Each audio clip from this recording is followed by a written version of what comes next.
Olá, sejam muito bem-vindos. Eu me chamo Jéssica Beatriz, sou formada pela UFRN em farmácia e especialista com 2 residências. Uma em intensivismo neonatal pela UFRN e outra em saúde de alta complexidade com foco na oncologia pela UFSC. Hoje nós vamos falar sobre 2 fatores essenciais para a segurança no uso de medicamentos: a diluição e a incompatibilidade. Quantas vezes você já teve dúvidas sobre como diluir um medicamento ou se podia misturar ou orientar a mistura dessas soluções em uma mesma via? Deve ter sido uma situação muito frequente, porque no meio hospitalar isso é um cenário muito comum e todos nós sabemos que erros nesses processos podem comprometer o tratamento e a segurança do paciente. Então vamos nos aprofundar de forma breve sobre esses 2 temas que são muito importantes e que geram muitas dúvidas na prática clínica no nosso dia a dia.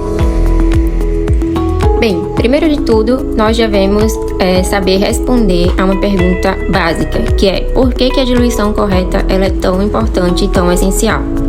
Bem, a diluição correta ela garante a estabilidade do medicamento, e um medicamento que está dentro da estabilidade ele tem sua eficácia garantida.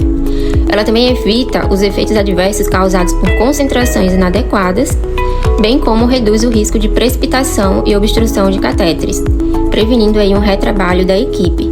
Então, é de suma importância que a diluição ela seja feita de forma correta. Agora, quais são os erros mais comuns na prática, no dia a dia, que a gente pode estar aí observando e, por isso, chegando junto da equipe, quem é farmacêutico e quem for enfermeiro, se atentar a esses 3 pontos que são muito comuns de ter erros no dia a dia. O primeiro deles é utilizar diluente errado. Por exemplo, alguns antibióticos eles devem ser diluídos em solução físio, mas muitas vezes são diluídos com solução glicosada e vice-versa. Então, acho que o campeão aí dos erros fica a troca do diluente na hora que essa diluição é feita. Outro erro muito comum é não respeitar o tempo de estabilidade após a diluição. A depender do fabricante, tanto o tempo de reconstituição como de diluição vai durar algumas horas, vai precisar estar refrigerado, outros podem estar em temperatura ambiente. Então, assim, são pontos a se considerar e prestar bastante atenção, porque caso ultrapasse o tempo permitido, isso vai afetar a estabilidade do medicamento. Um medicamento que não está estável não vai ter efetividade, logo o paciente não vai se restabelecer daquela patologia na qual ele está precisando fazer uso do medicamento, certo? Então, é preciso atentar para esses fatores. Outro ponto muito importante que costuma causar muito erro, que muitas vezes passa despercebido, é não ajustar a concentração de acordo com o perfil do paciente, quando ele é pediátrico, geriátrico e renal. Na maioria das vezes se faz as diluições ali para concentração padrão, e se é um paciente que ele tem um perfil específico, isso acaba deixando passar, e aí isso acaba gerando toxicidade no paciente, e acaba que a equipe às vezes, muitas vezes, né, tem que tratar uma toxicidade ou uma reação adversa e não sabe o porquê, de onde está vindo essa toxicidade ou essa reação, e ela nada mais é por conta de uma concentração que está inadequada e pode ocasionar desconforto para o paciente no momento da administração também.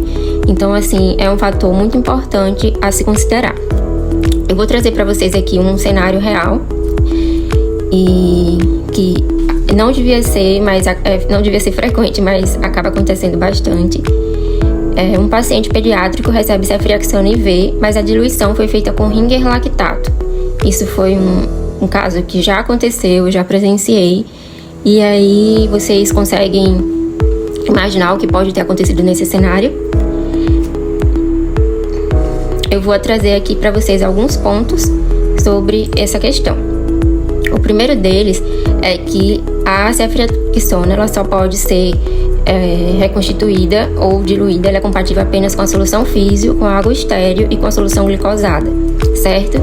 Sendo aí o Ringer lactato ele é incompatível, ou seja, é um erro que é de incompatibilidade, mas ocorreu durante o processo da diluição, né? Então, assim, é preciso atentar para qual diluente usar. Esse costuma ser o erro mais frequente, e esse costuma ser um medicamento em que essa troca de diluentes ela tem um risco maior por ser um medicamento que é muito usado no dia a dia e que pode ocasionar muitos problemas. para o paciente em uso de um medicamento quando essa incompatibilidade acontece, certo? Há também pontos aqui a se considerar com relação aos diluentes compatíveis, que, embora seja compatível com a água estéril, a água destilada, é importante que essa água destilada ela seja destinada apenas para reconstituição. Como a diluição ela precisa de volumes maiores, é recomendado que essa diluição seja feita com a solução fisiológica, uma vez que a solução fisiológica ela tem uma osmolaridade mais próxima ao plasma sanguíneo. Então, isso vai ocasionar mais conforto ao paciente, uma vez que a água estéril, quando é diluída em grandes volumes, pode ocasionar flebite, irritação no local. Então, embora seja compatível, é preferível que ela seja utilizada para reconstituição. Diluição, preferência deve ser feita sempre com a solução física. Com relação à solução glicosada, embora ela seja compatível, ela deve ser restrita a algumas situações clínicas específicas. Por quê? Alguns pacientes eles apresentam restrições de sódio, por exemplo. Aí, nesse caso, pode-se usar a solução glicosada.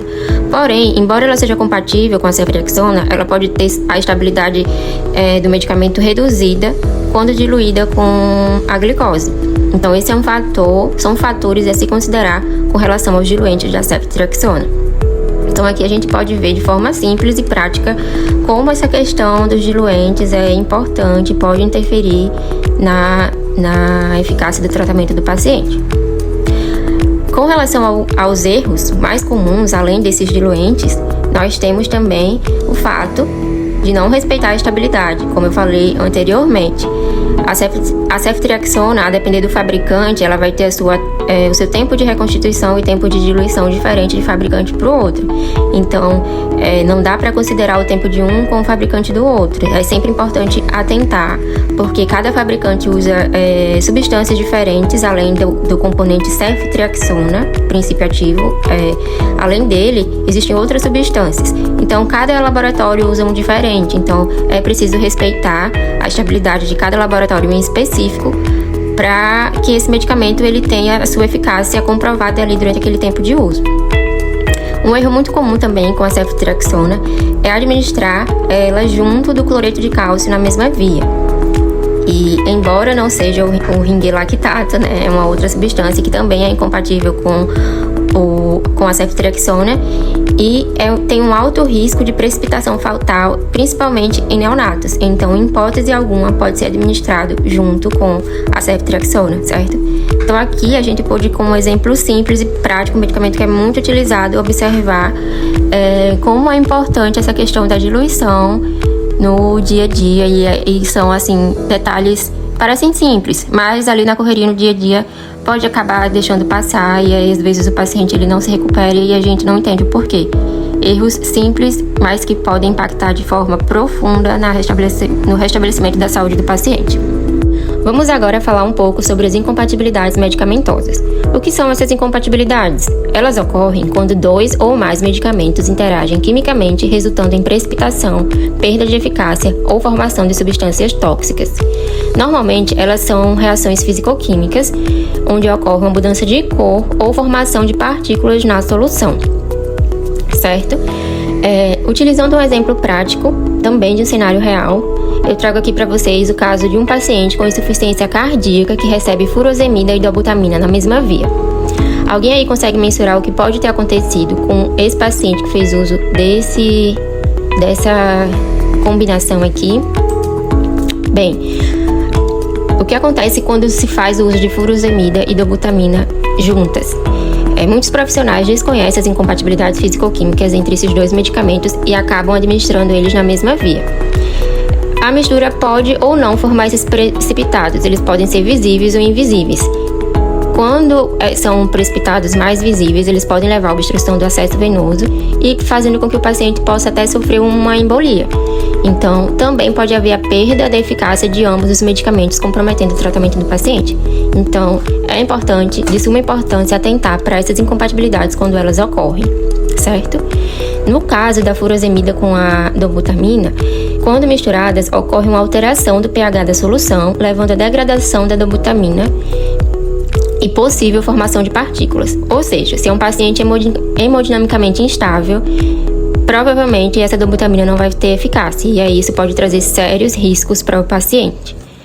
Aqui eu não vou entrar em detalhes do que ocorreu com esse paciente, mas é um ponto a se considerar essas incompatibilidades, certo? Devido ao seu risco, principalmente quando envolvem medicamentos de alta vigilância, que podem implicar em consequências sérias para o paciente, tá bom? Muita atenção. E por isso é tão importante. As incompatibilidades medicamentosas acontecem todos os dias nos hospitais. Algumas são visíveis, outras não, mas todas podem comprometer a segurança do paciente. Eu trago aqui para vocês algumas formas simples de resolver esse problema na prática de vocês. A primeira delas é orientar a administrar em vias separadas, sempre que possível, usar acessos venosos distintos para garantir a estabilidade dos medicamentos. Então, se você é enfermeiro, é preciso que você separe essas administrações, se você é farmacêutico, oriente dessa forma, certo? Agora, sabemos aqui também que nas unidades de terapia intensiva, pacientes polimedicados com longos períodos de internação dificilmente vão ter acessos ali disponíveis para administrar medicamento por medicamento de forma separada. Então, é preciso que seja feita a verificação da compatibilidade antes de administrar esse medicamento, ou você pode, se você é farmacêutico, é preciso que você verifique isso e oriente a sua equipe para que ela administre da forma correta, certo?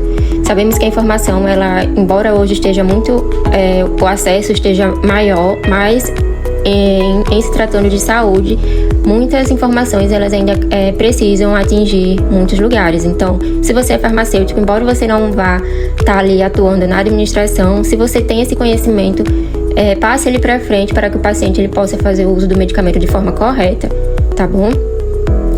Agora, como consultar isso na prática? Eu trago aqui para vocês.